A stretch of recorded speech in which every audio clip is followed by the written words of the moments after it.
अभी आप सुन रहे हैं जसोधा रिकॉर्डिंग स्टूडियो रामपट्टी से।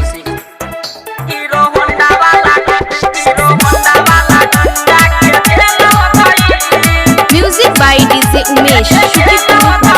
पड़ल रहे हो हमरा के पीछा, ओकर पूरा न भइल हो इच्छा, ओकर पूरा न भइल हो ए सखी। पड़ल रहे हो हमरा के पीछा, ओकर पूरा न भइल हो इच्छा। कैले रहे हो चढ़ाई उ त छोड़ले पढ़ाई, कैले रहे हो चढ़ाई उ त छोड़ले पढ़ाई। हमरे चक्कर में फेल हो गई सखी रे, गजब के एगो खेल हो गई। हीरो होंडा वाला गुंडा के जेल हो गई सखी रे, गजब के एगो खेल हो गई। हीरो होंडा वाला गुंडा के जेल हो गई। हीरो होंडा वाला गुंडा के जेल हो गई। Music by DJ Umesh. करत रहे उ त बारा रंगदारी, जही तही हो रुका दे गाड़ी। हमनी के चक्कर में पड़ल ओकर यारी, आई हो याद जब पुलिस भारी।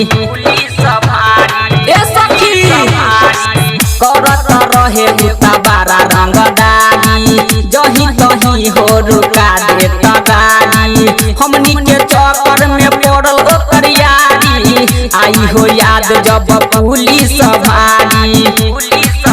रहे घेरत हम रास्ता बुझी हमनी के सस्ता, रहे घेरत हम रास्ता बुझे हमनी के सस्ता। अब बड़का हो रेल हो गई सखी हो, गजब के एगो खेल हो गई। हीरो होंडा वाला गुंडा के जेल हो गई सखी हो, गजब के एगो खेल हो गई।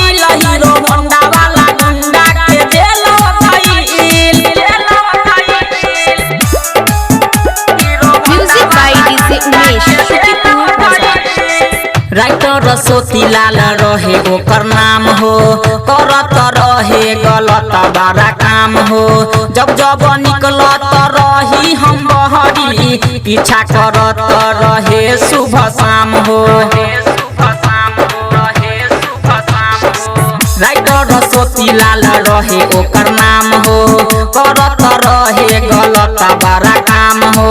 जब जब निकलत रही हम बहरी, पीछा करत रहे सुबह शाम हो।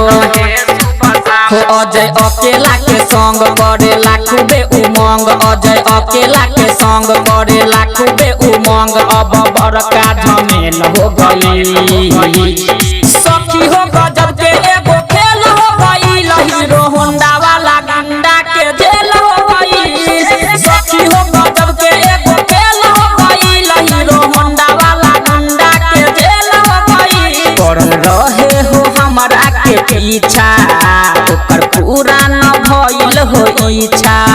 कैले रहे हो चढ़ाई उ त छोड़ले पढ़ाई, कैले रहे हो चढ़ाई उ त छोड़ले पढ़ाई। हमरे चक्कर में फेल हो गई सखी रे, गजब के एगो खेल हो गई।